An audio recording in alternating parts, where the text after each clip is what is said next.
The lunch rush at Red Iron Diner was chaos.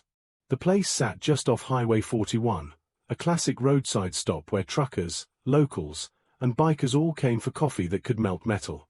The Hells Angels chapter from Tucson had made this their regular stop, respectful, loyal customers who always tipped big and never caused trouble. Behind the counter moved Maggie, the short-order cook. She was known for her laugh, that soft, warm sound that made even the roughest biker smile. But today, the laugh was gone. As she slid a plate of burgers down to the window, Rex, the club's road captain, noticed something he'd never seen before, a dark bruise at the edge of her lip, half hidden under red lipstick. He froze mid-bite, fork hovering. His eyes narrowed, the hum of conversation fading behind the sound of sizzling bacon. "Maggie," he said quietly when she passed by. "You all right?" She didn't meet his eyes. "I'm fine, Rex. Just clumsy, dropped a pan." But her voice cracked, and her hand trembled when she reached for the next order slip. Rex's jaw flexed. He'd seen that look before, the same one women carried in war-zone villages when they tried to smile through pain. He stood slowly, the leather of his vest creaking. "Who made you drop that pan?" he asked, low and calm. The diner went quiet, just the hum of the fryers and the sound of a single truck pulling away outside. Maggie turned, eyes full of fear, then shook her head. "Please, not here." Rex nodded once, not pressing further. But the way he looked at her, steady, unblinking, made it clear. He wasn't done. Outside, sunlight glared off the row of Harley-Davidsons. Rex pulled on his gloves, face unreadable, and muttered to himself. "No one lays a hand on family." Rex walked out into the sunlight, jaw tight, every step slow and deliberate. The Arizona heat shimmered on the asphalt, and the line of Harley-Davidsons stood gleaming like silent sentinels.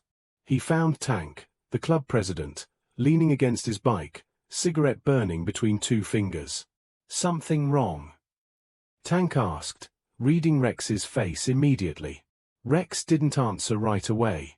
He just looked back through the diner window, at Maggie, who was moving slower than usual, wiping her face with the back of her wrist when she thought no one was watching.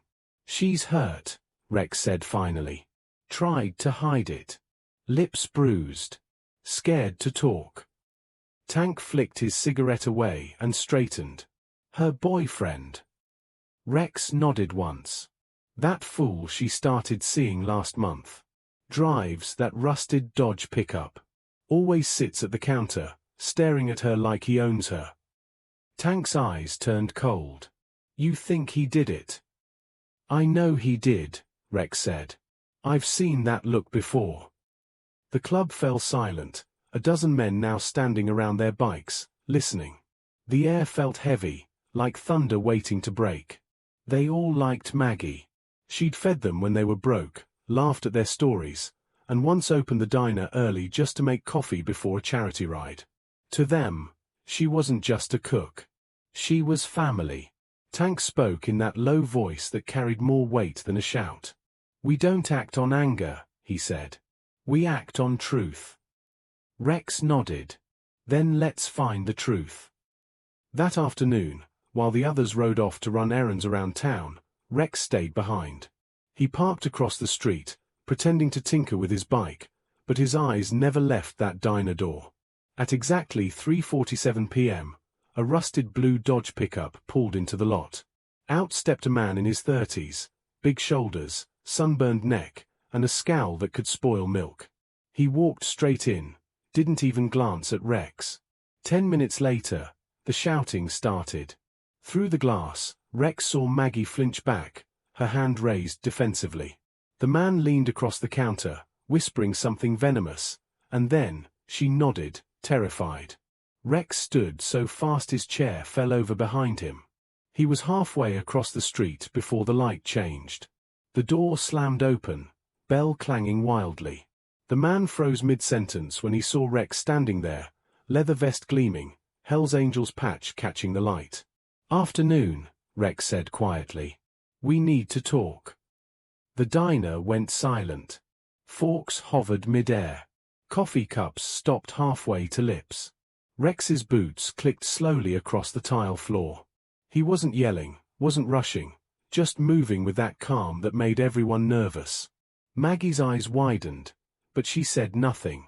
The man turned to face Rex, trying to puff himself up. "You got a problem, old man?" Rex's tone stayed level. "I might. Depends on whether you've been putting your hands where they don't belong." The man's jaw clenched. "You don't know what you're talking about." "I know bruises when I see 'em," Rex said. "And I know fear." He tilted his head slightly toward Maggie. "And she's wearing both." The guy laughed, a dry, cocky sound that made Rex's fists itch. "You Hell's Angels think you can run this town? She's my woman. What happens between us is none of your business." Rex took one slow step forward, close enough for the scent of oil and leather to cut through the diner's stale air.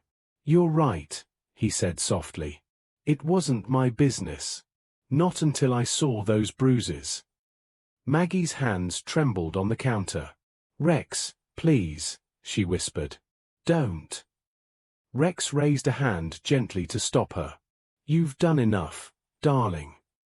You don't need to take any more hits, or any more blame." The man's smirk cracked. "She told you something? That lying?" Before he could finish, Rex stepped closer, close enough to smell the alcohol on his breath. His voice dropped to a growl. "You raise that hand again, on anyone, and you'll answer to more than me." The guy sneered. "What? You gonna call your biker buddies? You think I'm scared of your little gang?" Rex smiled without humor. "No," he said. "You should be scared of what happens before they even arrive."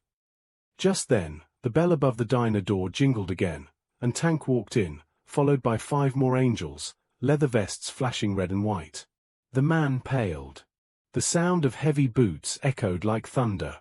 Tank looked at Rex. "Everything all right?" Rex glanced at the man.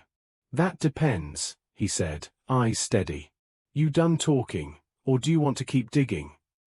The man looked around the diner, a room full of witnesses and bikers who weren't leaving until they got answers.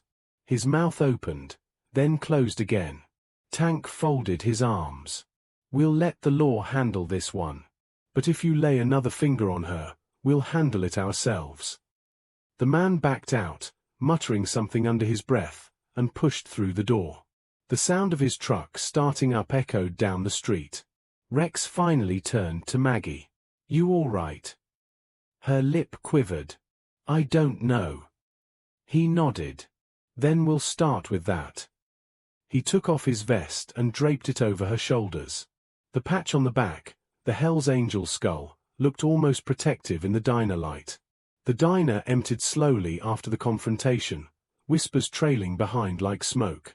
Maggie sat in the corner booth, clutching Rex's vest around her shoulders like a shield.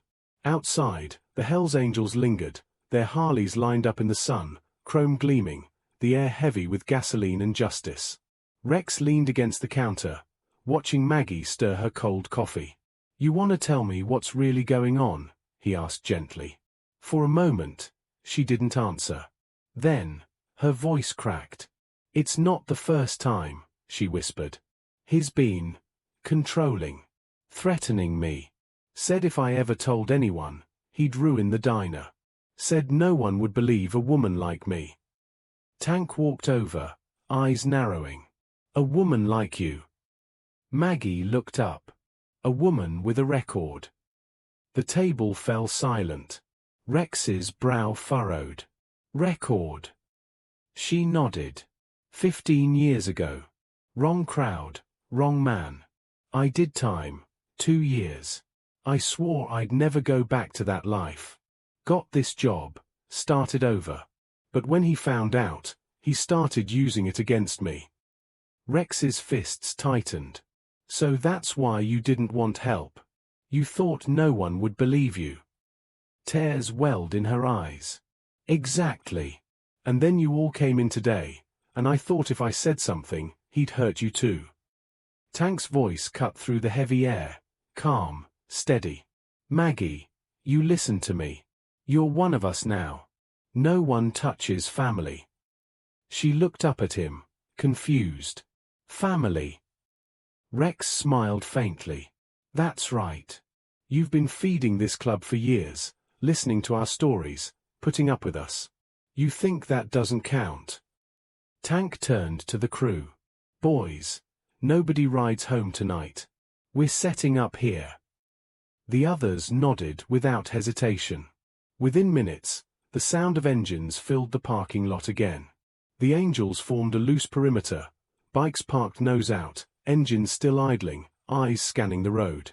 Inside, Maggie sat watching from the window, disbelief etched across her face. You really don't have to do this, she said softly. Rex pulled up a chair beside her. Yeah, we do. You stood by us when we needed a meal or a place to rest. Now it's our turn. She stared down at her hands, whispering, no one's ever done that for me before. Then maybe it's time someone did, Rex said. Outside, Tank's phone buzzed, a local contact, an old sheriff's deputy they sometimes rode charity runs with. Tank's eyes hardened as he listened. He hung up, turned toward the group.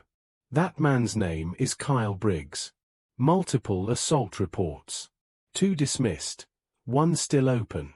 He's got a temper, and a record to match. Rex's jaw flexed.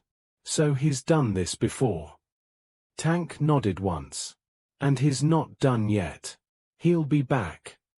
Rex stood, sliding his gloves on slowly. Then we'll be ready.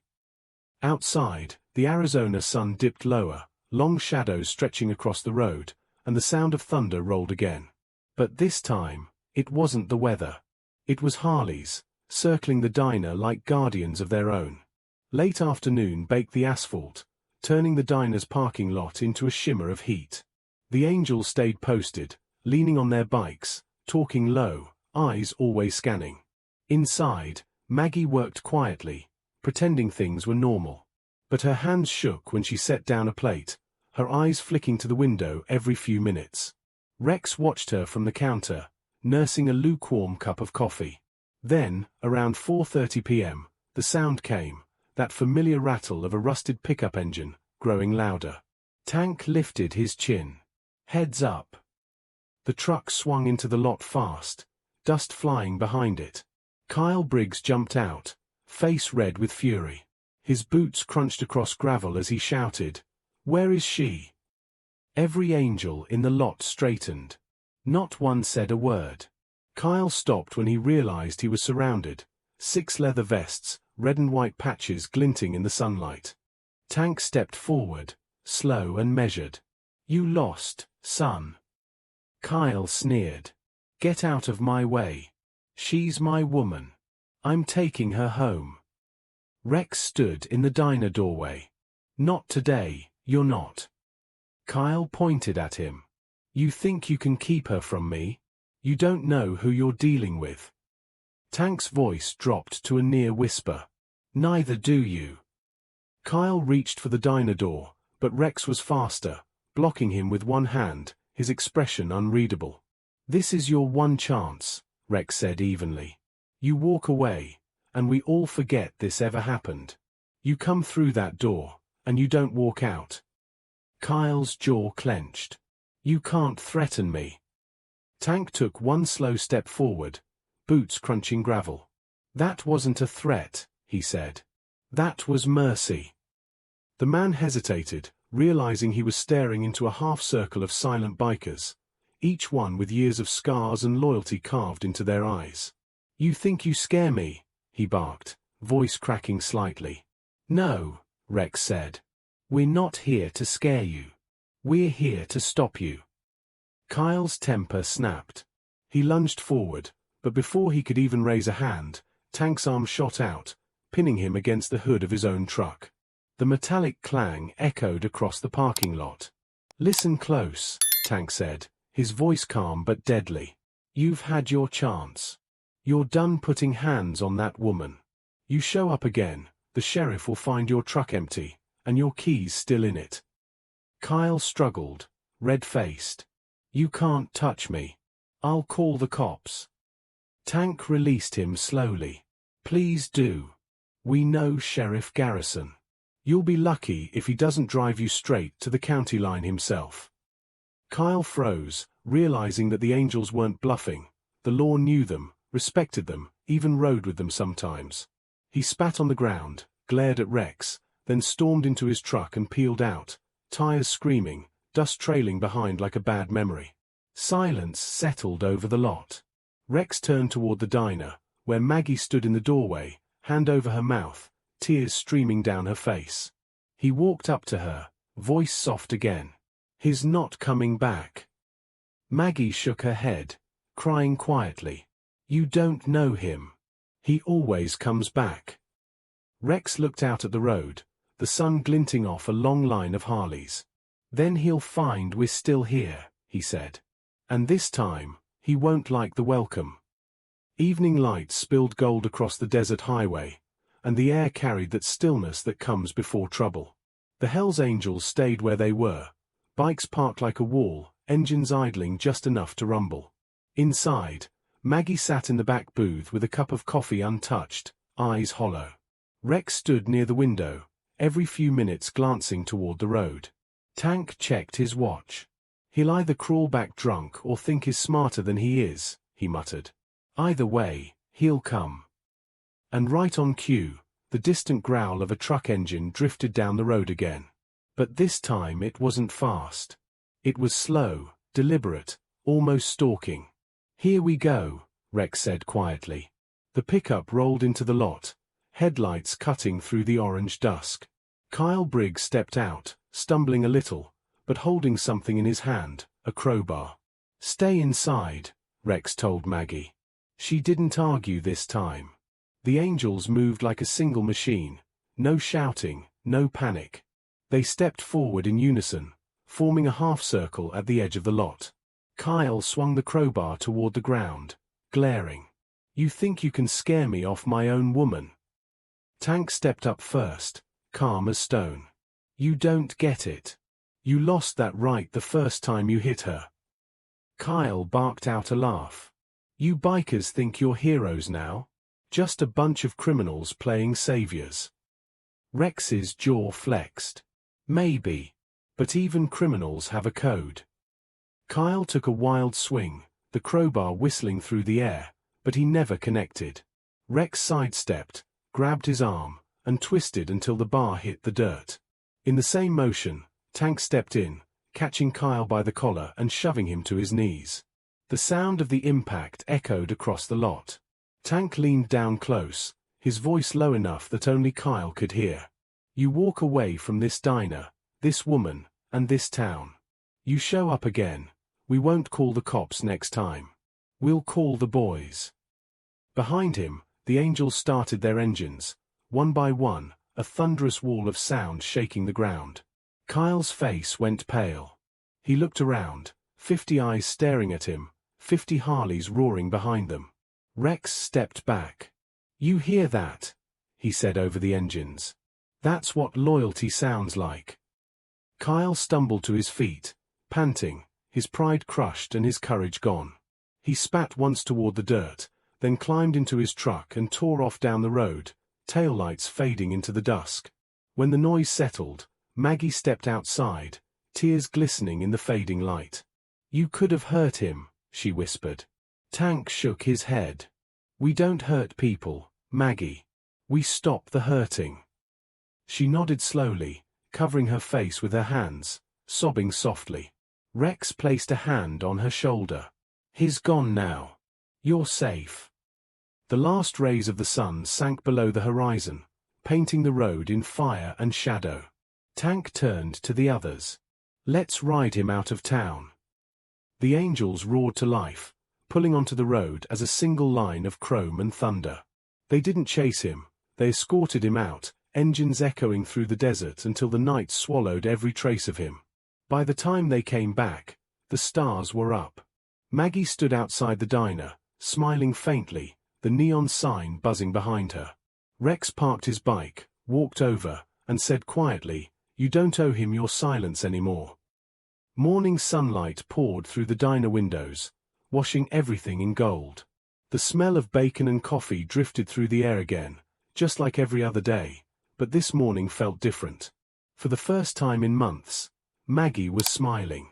Not the nervous, polite smile she used to wear, but a real one. Her lip was healing, her hand steady as she poured coffee for the men sitting in their usual booth, the hellangels who'd refused to let her face her demons alone. Rex leaned back in his chair, boots crossed, eyes hidden behind his shades. "You ever sleep?" he asked with a grin. "Not much," Maggie said, chuckling softly. "Guess I was too busy realizing I could finally breathe." Tank nodded from across the table. "Freedom does that. Feels strange at first." She set down a plate in front of him, eggs, bacon, hash browns, the usual, and said, "You know, people look at you all and see trouble. But what I saw yesterday, that was family." Tank smiled faintly. "That's all we ever wanted to be." The bell above the door jingled, an old sheriff stepped in, tipping his hat. "He's gone," he said simply. "Packed up last night, headed east. Guess he got the message." Rex smirked. I'm sure the sound of 50 Harleys behind him helped make it clear. The sheriff grinned, shook Tank's hand, and walked back out. The door closed, leaving that familiar diner quiet, the kind of quiet that comes when peace finally settles in a place that's seen too much pain. Maggie looked out at the parked bikes, sunlight glinting off the chrome. "I don't know how to thank you," she said. Rex stood and placed his vest back over her shoulders. "You already did, Maggie. Every meal, every coffee, every smile you gave a man who didn't deserve it. You kept hope alive in people who forgot what it looked like." She blinked away tears. "So what now?" Tank stood, sliding his gloves on. "Now, you live your life. You run your diner. And if you ever see a bike out front, you know you've got brothers watching the door." The engines started outside again, one after another, until the sound filled the valley like rolling thunder. Maggie stood in the doorway as they rode off, her apron fluttering in the wind, a soft smile on her face. The angels disappeared into the horizon, guardians without capes, leaving behind a diner, a woman, and a story that would be told for years. Sometimes heroes wear leather instead of uniforms, and sometimes salvation comes on two wheels instead of in shining armor. The world often mistakes roughness for danger, but real strength isn't in fists or fury. It's in loyalty, in standing up for those who can't, in refusing to walk away when someone's hurting. Maggie's story isn't just about justice, it's about how family can be found in the unlikeliest places, and how even the toughest hearts can protect the most fragile souls.